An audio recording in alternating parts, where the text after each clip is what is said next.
So in this video, I wanted to take a quick look at the Waterpik Aquarius water flosser. This is one of the higher end models in Waterpik's countertop units as opposed to the portable units. It has a retail price of $99. It's the MSRP. The street price, like what you would pay on Amazon, usually more like $50 to $60 if you could find it on sale. Again, the model is called the Aquarius. And when I say it's a higher end model, it has more features and a higher price tag than something like the Ultra or the Nano, which are kind of the standard everyday models. This is sometimes, at least in the materials, it's called the Water Flosser 600 series. And I think that's more for international distinction. In the US, they would just call it the Aquarius. There's another larger model called the Aquarius Pro. This is not that. That has a similar feature set, but a higher capacity. So let's take a look at the Aquarius and see what it is you get for that higher price tag and why you may want this one or why you may not need it. You could pause here and take a look at this. This is just kind of a run through of the capacity and the the different brush tips that are installed, which we'll run through in a second. But a lot of the features are very standard across all of the Waterpiks. That would usually include, like I said, the capacity and the level of pressure. So the PSI, the pounds per square inch of pressure, those things don't tend to change too much from one countertop model to the next. The main features that would separate out the Aquarius from a standard model like the Ultra or the Nano are actually fairly simple. You have LED indicators. That's a big change. This one has blue LED indicators that the other models do not. The biggest feature is this one has a massage mode that is not available in the lower end models, and we'll see that later, see it in action. It's a pulsing mode. And then this one has a built-in timer. Okay, so the main features are out of the way. Let's look at the unit itself. It's sold in black and that sort of more standard white grayish that you might expect.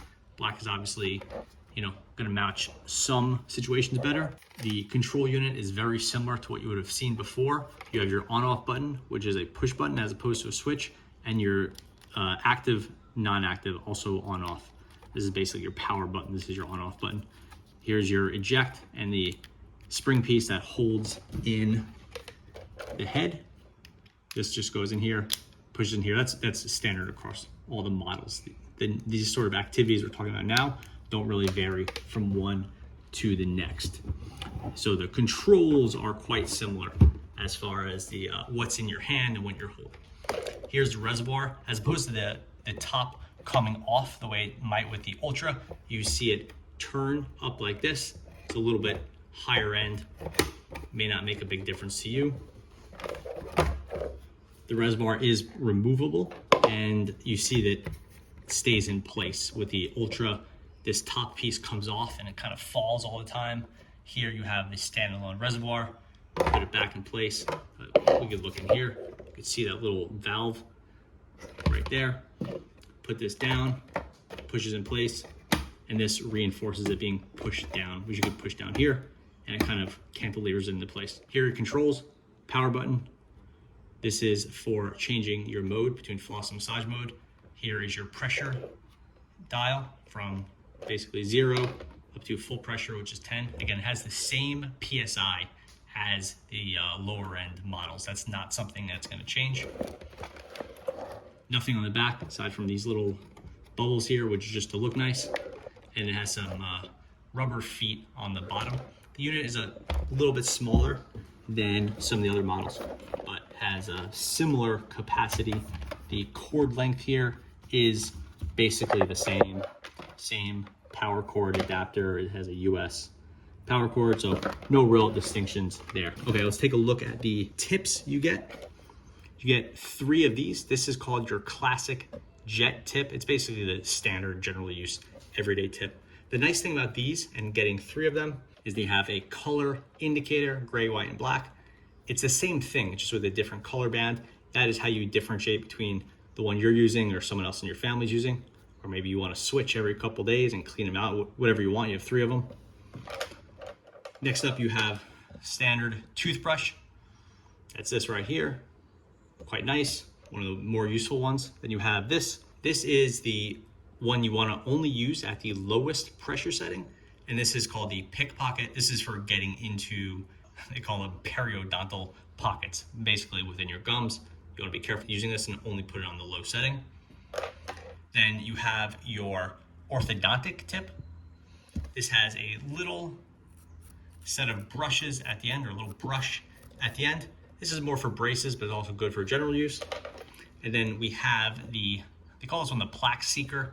It's pretty similar to that previous orthodontic tip, but it's supposed to be specifically used for like crowns and retainers and things like that, where you have some little brushes to get in, but not the same level of bristle or brush as the other models. Okay, so now let's see the Aquarius in action. Here's the unit. Reservoir is filled. Simple operation to do this. This just drops right in. Push it down, and then it sort of squeezes in place with this, so you know it's secure. To turn the unit on and activate the pump, you press this one button here.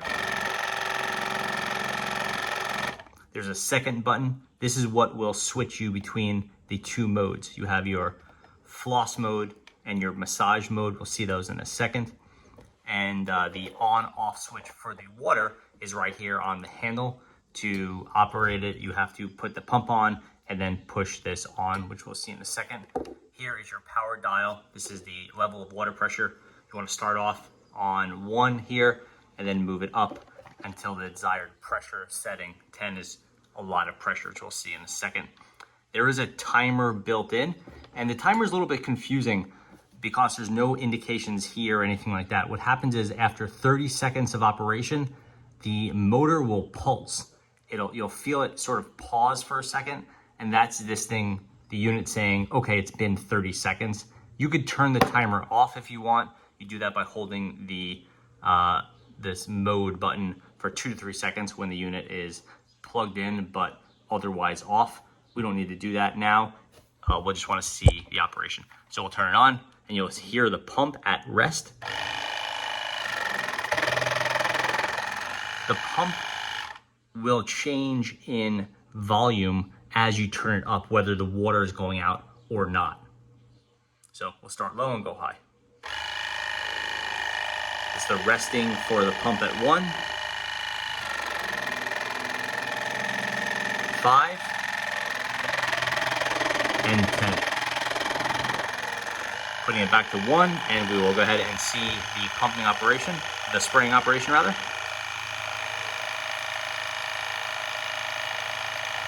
And we'll move up higher and higher.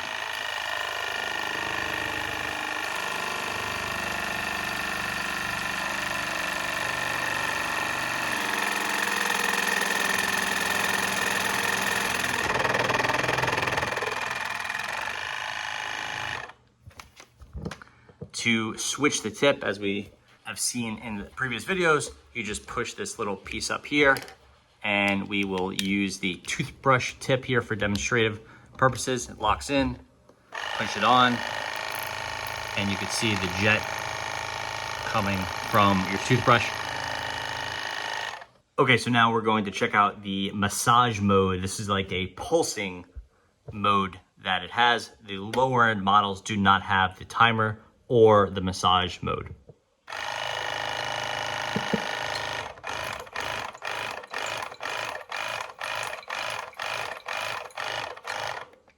Basically, it's going on and off, and it's giving a on and off pressure massage to your gums. I don't find it to be particularly useful or effective, but some people do like it. What do I think about Waterpiks in general? I really do like them a lot. I think it's a great way to keep your mouth clean without the hassles of floss. They're reasonably priced, usually between $50 and $100, and I've found them to be very effective.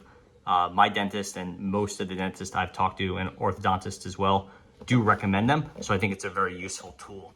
As far as the Aquarius versus the entry-level models like the Ultra, I have not found there to be a big difference or really much justification for the extra price.